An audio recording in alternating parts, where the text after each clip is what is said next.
Assalamualaikum warahmatullahi wabarakatuh. Salam dan bahagia. Perkenalkan, saya Suprayitno, CGP Angkatan 7, kelas 38D dari SMKN 55 Jakarta. Kali ini saya ingin menyampaikan tentang demonstrasi kontekstual modul 3.1 yang berjudul Pengambilan Keputusan Berbasis Nilai-nilai Kebajikan sebagai Pemimpin. Saya juga ingin memperkenalkan pendamping CGP Angkatan 7 dari kelas 38D. Yang pertama adalah Bapak Mahmun Zulkifli sebagai fasilitator dan Ibu Fauzia sebagai pengajar praktik. Untuk wawancara yang pertama, saya akan mewawancarai Kepala SMKN 55 Jakarta, yaitu Ibu A. Jamilah MSI. Assalamualaikum Ibu. Waalaikumsalam, Pak Supra. Iya, gimana kabarnya Bu? Alhamdulillah baik. Alhamdulillah. Iya Bu, saya ingin menghadap Ibu karena memiliki tugas di modul 3.1 tentang pengambilan keputusan. Dan saya ditugasi untuk mewawancarai Ibu sebagai kepala sekolah. Ibu, untuk pertanyaannya yang pertama begini Bu. Selama ini bagaimana Ibu menjalankan pengambilan keputusan di sekolah Ibu? Terima kasih Pak Supra. Mungkin ini bisa membantu ya. Saat saya mengambil keputusan ketika ada masalah-masalah yang harus kita selesaikan di sekolah, tentu saya menimbang-nimbang keputusan apa sih yang terbaik gitu ya. Jadi ketika ada masalah, saya selalu merunut ke belakang apa sih dasar-dasar masalah ini kenapa bisa timbul gitu.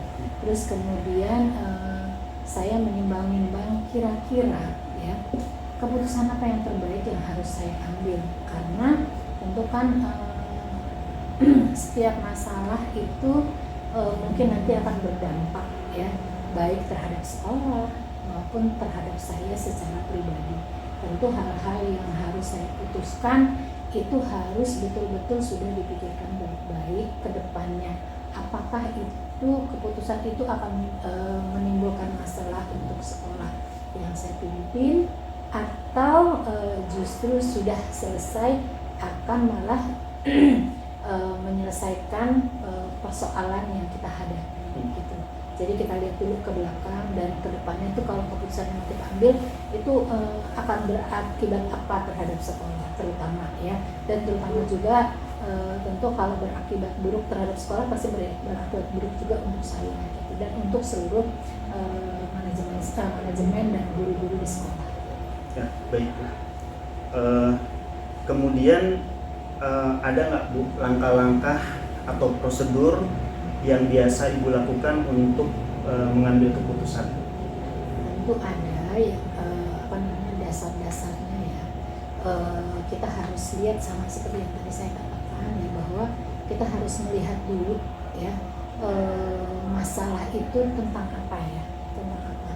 Kemudian apakah ada dasar hukumnya yang harus kita perhatikan ketika kita mengambil keputusan, karena tentu saja keputusan yang sifatnya adalah manajerial itu pasti harus didasari oleh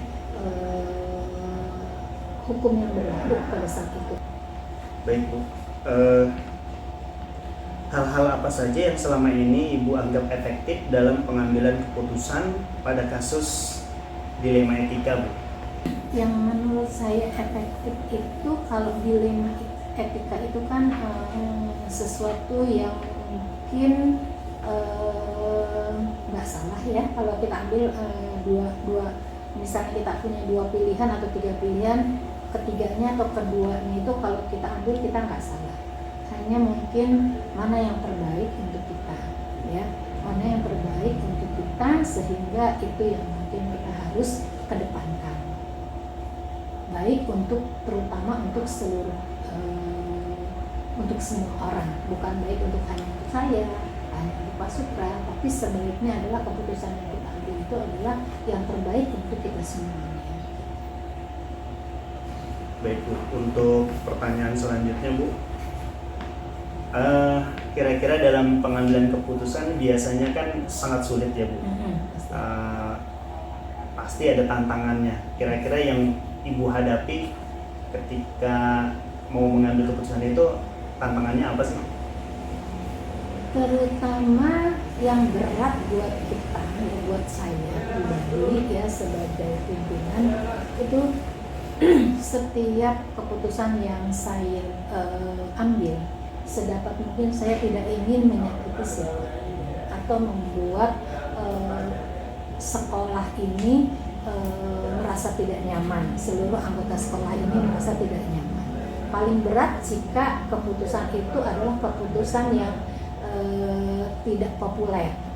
Keputusan yang tidak populer adalah keputusan yang membuat orang yang mungkin dari keputusan itu ada yang merasa tidak nyaman. Jadi mungkin ada disiplin yang disiplin yang harus ditegakkan, atau misalnya ada masalah yang nanti membuat salah satu dari anggota kita merasa nggak nyaman, itu yang berat untuk saya gitu ya. Tapi meskipun berat tentu ketika itu untuk kebaikan bersama ya harus kita ambil keputusan itu berat buat saya gitu ya, karena membuat orang jadi tidak nyaman. Tapi bagaimanapun ya itu harus kita ambil gitu. Itu yang menurut saya agak berat ya. Baik Bu. Nah, ketika Ibu mengambil keputusan, apakah dilakukan secara langsung saat itu atau ada jadwal atau misalnya ada jeda sendiri? Kalau keputusan itu mendesak, ketika keputusan itu ditunda-tunda akan mengakibatkan hal-hal yang tidak kita inginkan, tentu mau tidak mau kita harus mengambil keputusan secara tepat dan cepat. Tapi andai keputusan itu tidak harus dilakukan sekarang, artinya dilakukan besok atau lusa, itu masih bukan hal yang darurat, bukan yang stop, itu biasanya kita sebaiknya kita pikirkan lebih matang ya. Kita pikirkan lebih matang, baik buruknya, kurang lebihnya, negatif positifnya itu harus kita pikirkan. Kecuali memang harus sekarang juga, itu benar-benar situ harus dilakukan sekarang, baru kita lakukan sekarang dengan menimbang baik buruknya keputusan itu yang harus kita ambil itu apa. Baik. Nah, dalam pengambilan keputusan, faktor-faktor yang selama ini mempermudah Ibu dalam mengambil keputusan terhadap kasus-kasus tadi itu apa Bu? Biasanya ya, yang memudahkan kita dalam mengambil keputusan itu adalah pengalaman kita di belakang kita. Ketika kita sudah pernah ya, mungkin waktu itu saya belum jadi pimpinan, tapi tentu selama itu kan saya sebagai pendamping pimpinan, sebagai wakil, tentu saya mendampingi selama bertahun-tahun. Saya belajar dari sana ketika setiap ada masalah kepala sekolah mengambil keputusan baik buruknya itu menjadi satu pelajaran berharga buat saya ketika saya menghadapi mungkin hal yang serupa. Jadi ketika kita sudah punya contoh di belakang keputusan yang terbaik, tentu itu memudahkan saya. Jadi kita belajarlah dari pengalaman kita. Nah, biasanya Ibu ketika mengambil keputusan itu dilakukan sendiri atau bekerja sama dengan teman-teman? Karena ini adalah persoalan organisasi, persoalan lembaga, tentu saya tidak bisa mengambil keputusan sendiri. Tentu saya akan diskusikan dengan manajemen, ya, keputusan apa yang terbaik bagi institusi kita, gitu ya. Jadi ketika kita diskusikan, tentu kan semakin banyak orang yang bisa kita ajak diskusi, tentu keputusannya juga menjadi semakin baik gitu ya. Dan kemudian kedepannya juga karena diputuskan bersama, hasilnya juga akan dilaksanakan bersama-sama tentu gitu. Kecuali memang itu benar-benar harus diputuskan oleh kepala sekolah. Tapi tetap aja biasanya saya pasti akan diskusikan ya dengan para manajemen lah setidaknya. Baik Bu, pertanyaan terakhir Bu. Nah, dari semua hal yang telah disampaikan oleh Ibu tadi, pembelajaran apa yang dapat Ibu petik dari pengalaman Ibu ketika mengambil keputusan dilema etika? Setiap keputusan, setiap hal di hidup kita sudah pasti ya, itu akan menjadi sebuah pelajaran tersendiri buat kita ya, Pak ya. Ketika kita mengambil keputusan yang ada hubungannya dengan dilema etika ya, kita bisa melihat di situ apakah keputusan yang kita ambil sudah benar-benar yang terbaik untuk kita semua, meskipun tidak salah gitu ya. Artinya apakah keputusan kita ambil itu sudah benar-benar yang terbaik. Kalau memang belum yang terbaik, mungkin di kemudian hari kita itu bisa jadi pelajaran untuk kita ke depan kita bisa mengambil keputusan yang lebih baik. Baik Bu, terima kasih atas jawaban dari pertanyaan yang saya sampaikan. Mudah-mudahan dalam pengambilan keputusan menjadi hasilnya itu terbaik buat kita semua Bu.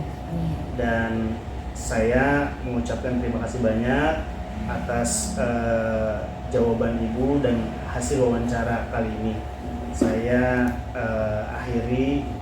Assalamualaikum warahmatullahi wabarakatuh. Waalaikumsalam warahmatullahi wabarakatuh. Pada wawancara yang kedua, saya akan mewawancarai Kepala SMKN 23 Jakarta, yaitu Bapak Dr. Andes Sunarto. Waalaikumsalam warahmatullahi wabarakatuh. Bagaimana kabarnya Pak?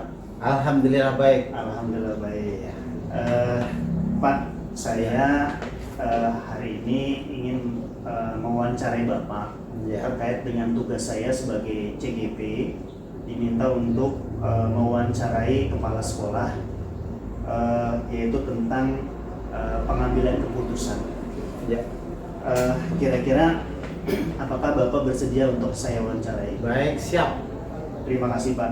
Langkah-langkah atau prosedur seperti apa yang biasa Bapak lakukan selama ini? Alurnya pertama adalah identifikasi kasus dulu.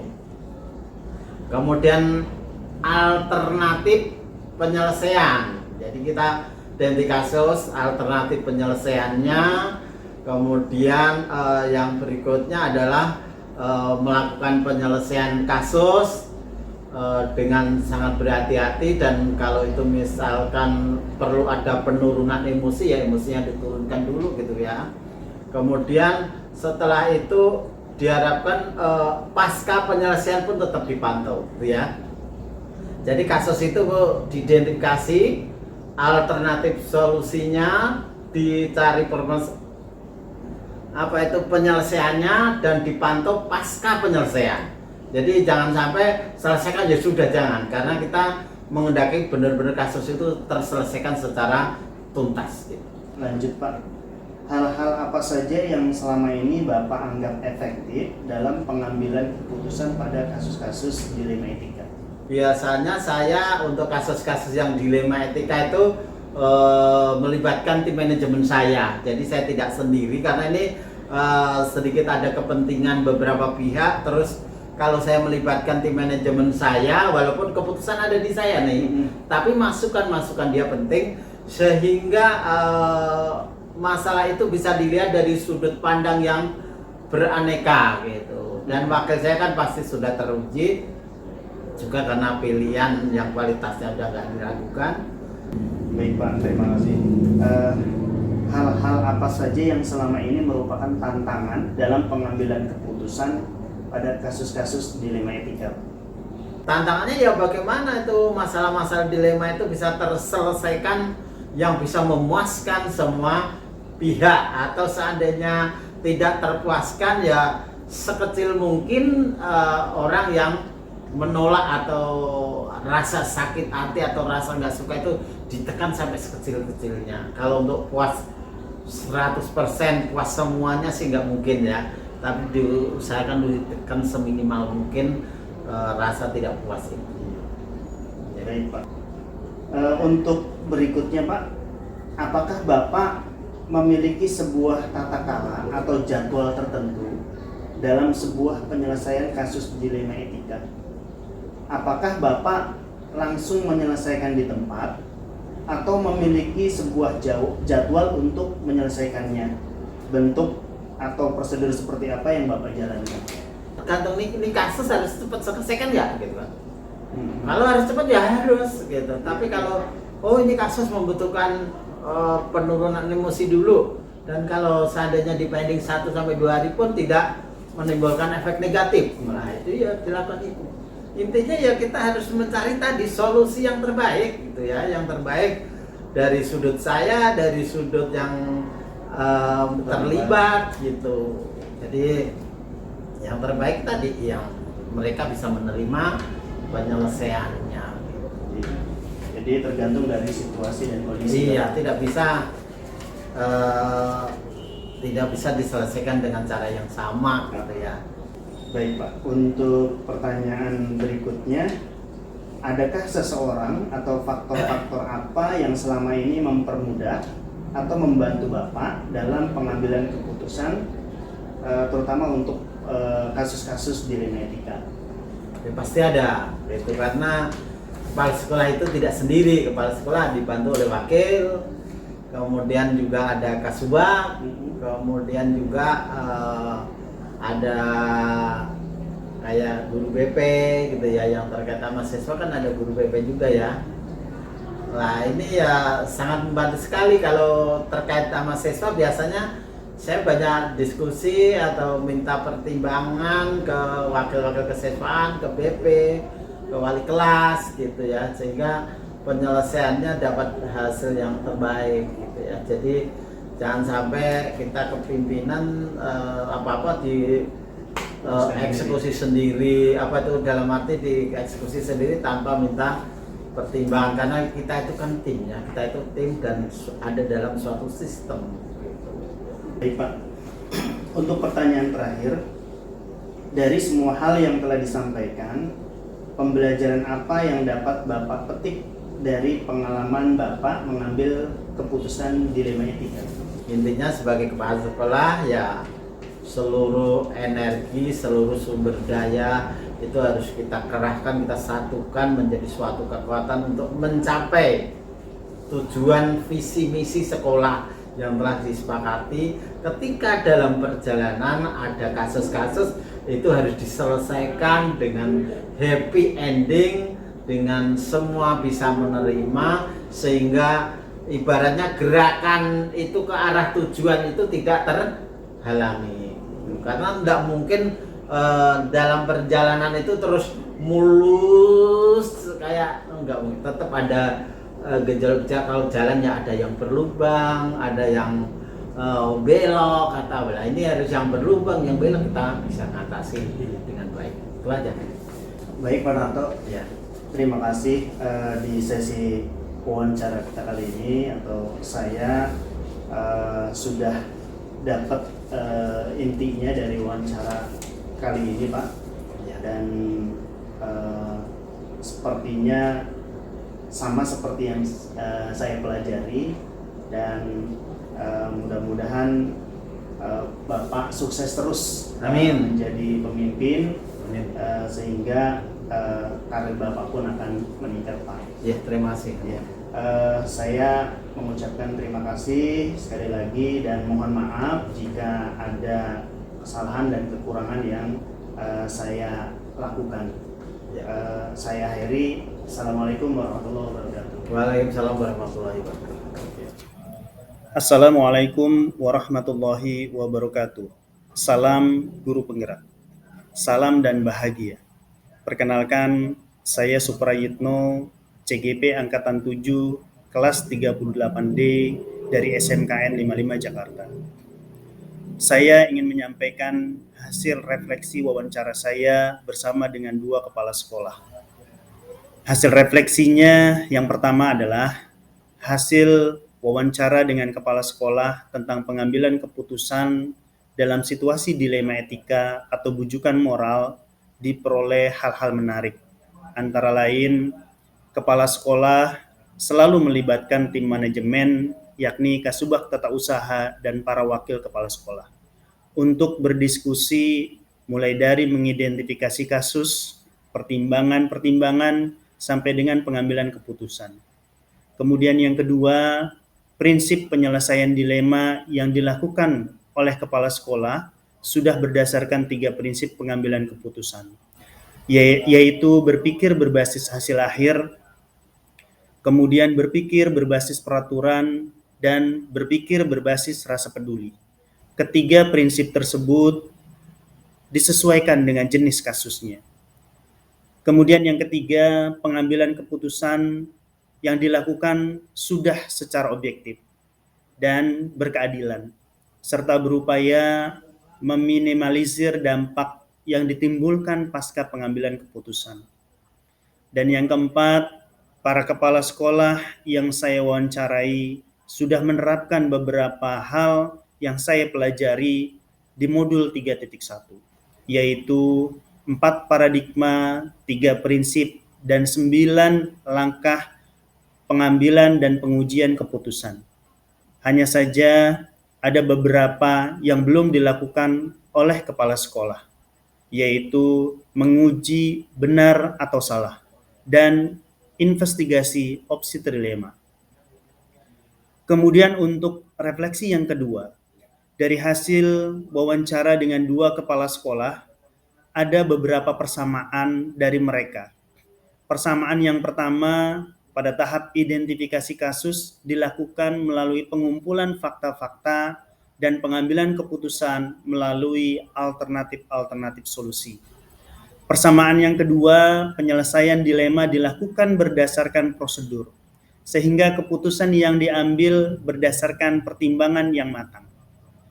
Persamaan yang ketiga, pengambilan keputusan berdasarkan hasil diskusi bersama tim manajemen. Selain persamaan, juga ada perbedaan dari hasil wawancara dari kedua kepala sekolah.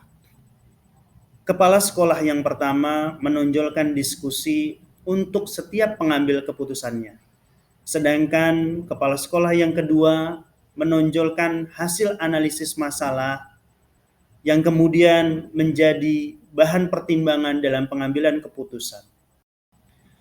Lalu refleksi yang ketiga, rencana ke depan para pimpinan ketika dihadapkan dengan dilema etika adalah melakukan tindakan penyelesaian dilema berdasarkan 4 paradigma, 3 prinsip, dan 9 langkah pengambilan dan pengujian keputusan. Para pimpinan dapat mengukur efektivitas pengambilan keputusan mereka dengan melakukan uji benar salah, melakukan refleksi, dan mengevaluasi ketercapaian keputusan yang telah diambil, apakah sudah berjalan dengan semestinya atau belum. Lalu, untuk refleksi yang keempat, jika saya menghadapi kasus dilema etika, maka untuk mengambil keputusan, saya akan menerapkan 4 paradigma, 3 prinsip, dan 9 langkah pengambilan dan pengujian keputusan, yaitu mulai dari mengenali nilai-nilai yang bertentangan, menentukan siapa yang terlibat, mengumpulkan fakta-fakta yang relevan, melakukan uji benar salah, menguji paradigma benar lawan benar, melakukan prinsip penyelesaian dilema atau resolusi, melakukan investigasi opsi trilema, membuat keputusan, dan merefleksikannya. Saya akan segera menerapkan ketika menghadapi kasus yang mengandung dilema etika atau bujukan moral. Demikian yang bisa saya sampaikan dari hasil refleksi saya dengan 2 kepala sekolah. Saya ucapkan terima kasih banyak.